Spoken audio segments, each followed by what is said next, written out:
그렇다면 하나님께서 예수 그리스도께로 시여하셨고 예수 그리스도께서 사도들에게 시여한 그 권세가 과연 어떤 권세인가?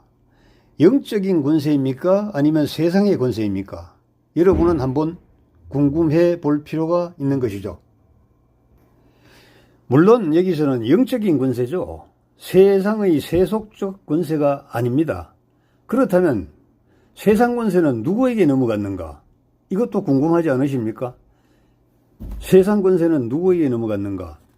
누가복음 한번 볼까요? 4장 펴보십시오. 6절과 7절인데요. 그리고 마귀가 주께 말하기를 내가 이 모든 권세와 그것들의 영광을 너에게 주리라. 그것이 나에게 넘겨졌으므로 내가 원하는 자에게 줄 수 있느니라. 그러므로 내가 내게 경배하면 모든 것이 너의 것이 되리라고 하니. 자, 여기서 우리가 확실하게 알 수 있는 것은요, 세상 권세는 누구에게 이양됐어요? 사탄이 가져갔다는 겁니다. 이것은 사실입니다. 마귀는 거짓의 아비지만은 자신에게 세상 권세를 넘겨주신 하나님의 아들이신 예수 그리스도께까지 거짓말할 수는 없잖아요. 그런데 로마 카톨릭은 모든 사람이 카톨릭 정부 권력에 복종해야 한다고 주장하죠. 왜냐하면 세상 권세까지 카톨릭에 이양되었다, 이렇게 주장하기 때문입니다. 로마 카톨릭이 주장하는 권력은 세상의 세속적 권세이죠. 그렇다면 로마 카톨릭은 그 권세를 누구에게 넘겨받은 겁니까? 누가복음 4장 6절 말씀에 따르면 명백하게 마귀에게 받은 것이죠. 누가복음 4장 5절은 세상 모든 나라들은 마귀의 수중에 들어가 있다고 분명히 선포되어 있습니다. 자, 고린도 후서 4장 4절을 한번 보겠습니다. 그들 가운데 이 세상의 신이 믿지 않는 자들의 마음을 어둡게 하여 하나님의 형상이신 그리스도의 영광스러운 복음의 강체가 그들에게 비치지 못하게 하느니라는 이 말씀이 있잖아요. 여기서 이 세상의 신이란 물론 사탄이죠. 사탄이 이 세상의 신입니다. 이 세상 모든 나라의 제도와 체제는 사탄이 주관하고 다스리는 겁니다. 땅은 그 자체는 주님 것이잖아요. 모든 삼라만상은요, 삼라만상, 나무, 계곡, 평원, 구름, 강, 시내, 바다, 꽃, 돌 등등 주님의 것이죠. 그러나 지구 위에 사는 인간 세상의 갖가지 제도와 체제를요 만들고 조직하고 운영하는 것은 마귀가 하는 짓입니다. 세상의 권세들이라고 말할 때 세상이란 물론 조직화된 세상 제도와 체제 전체를 말하는 거거든요. 그러므로 국가와 국가법령, 모든 사회 제도들과 그 사회 조직들을 움직이는 모든 규정과 규례와 체제들은요, 사탄과 직접 연결되고 사탄을 배제하고서는 조금도 설명할 수 없는 것입니다. 자, 우리가 로마서 13장 1절을 읽을 때 여러분이나 저나 머리가 아프잖아요.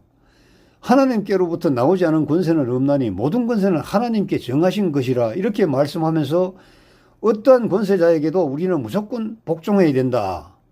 권세자의 말이 하나님의 말씀에 역행하고 상치될 경우에 그럼 우리는 어찌하면 좋은가? 그것도 어찌하면 좋은가 의문하지 말고 복종하라, 이렇게 한다면 이게 이치에 맞습니까? 그러나 주님께서 친히 이에 대한 대답을 하신 적이 있습니다. 마태복음 22장 21절이거든요. 카이사의 것은 카이사에게, 하나님의 것은 하나님께 바치라고 되어 있잖아요. 카이사가 마귀의 대표거든요. 즉 그리스도의 예표거든요. 그런즉 마귀의 것은 마귀에게 돌려주면 됩니다. 하나님의 것은 하나님께 드리면 되는 것입니다. 마귀의 것을 하나님께 드려서도 안 되고 하나님의 것을 마귀에게 주어도 안 된다는 겁니다. 자, 하나님에게 복종해야 될 우리 구원받은 그리스도인들이 세상 그 파워에 밀려가지고 마귀에게 복종하면 돼요, 안 돼요? 안 되는 것이죠. 안 되는 것이에요. 각 사람은 위에 있는 권세자들에게 복종하라고 되어 있잖아요. 세상 정부의 권세자는 마귀의 대리자이지만 그 권세자가 당신 위에 있으므로 그러니 복종해야만 한다는 겁니다. 하나님께로부터 나오지 않은 권세는 없다. 마귀가 갖고 있는 권세도 하나님께로부터 나온 권세다. 욥기 1장을 봐도 그렇고 욥기 2장을 봐도 그렇다. 그러므로 마귀는 세상 권세를 통하여 당신을 마음대로 처리하고 조종하고 통제할 수가 있다. 모든 권세는 하나님께서 정하신 것이라. 그렇다면 이 권세들에는 어떤 것이 포함되어 있는가? 에베소서 6장을 보죠. 우리의 싸움은 혈과 육에 대항하는 것이 아니라 정사들과 권세들과 이 세상 어두움의 주관자들과 높은 곳들에 있는 영적 악에 대항하는 것이기 때문이라고 에베소서 6장 12절은 말씀하고 있습니다. 자, 정세들이건 권사들이건 또 이 세상 어두움의 주관자들이건 높은 곳들에 있는 영적 악이건 모두가 영적 존재이잖아요. 그런즉 정부의 권세들은 결국 영적 존재들이 주관하고 있다는 겁니다. 이 세상에 군림하고 있는 권위는 영적 존재들의 권위인 것이죠. 이것은 지금까지도 그러했고 앞으로도 그러할 것이라는 겁니다.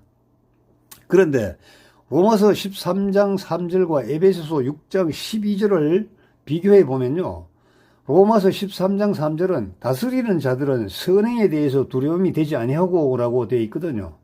이것은 에베소서 6장 12절 말씀과는 상충되어요. 에베소는 주관자들, 즉 다스리는 자들이 우리가 대항하는 자들이라고 되어 있죠. 그런즉 그들은 선행에 대해서도 두려움이 되는 자들인 게 분명해요. 로마서는 다스리는 자들, 즉 통치 권력이 선행에 대해서는 두려움이 되지 않는다고 되어 있거든요. 이것은요, 일반적인 사실을 언급하는 일반적인 규칙일 뿐입니다.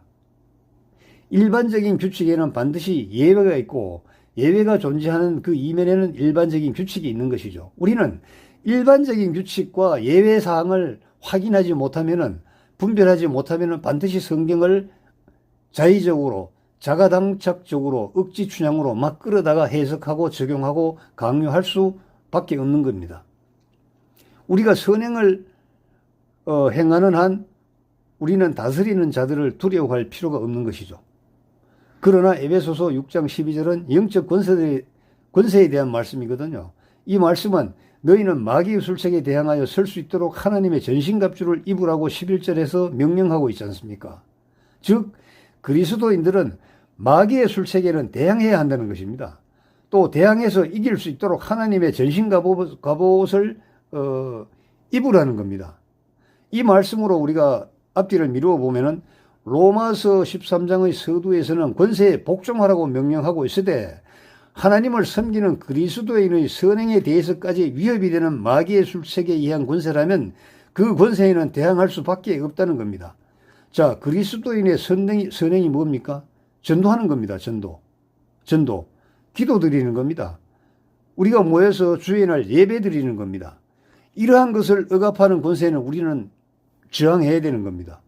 또 우리가 살아야 할 세상은 자유민주주의 세상이거든요.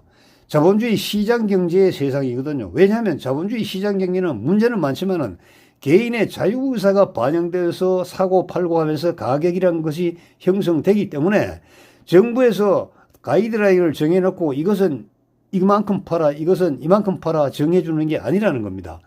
이러한 시스템을 강요하는 그러한 그 권력에 대해서는 우리는 항거해야 된다는 것을 성경은 분명히 말씀하고 있습니다. 그래서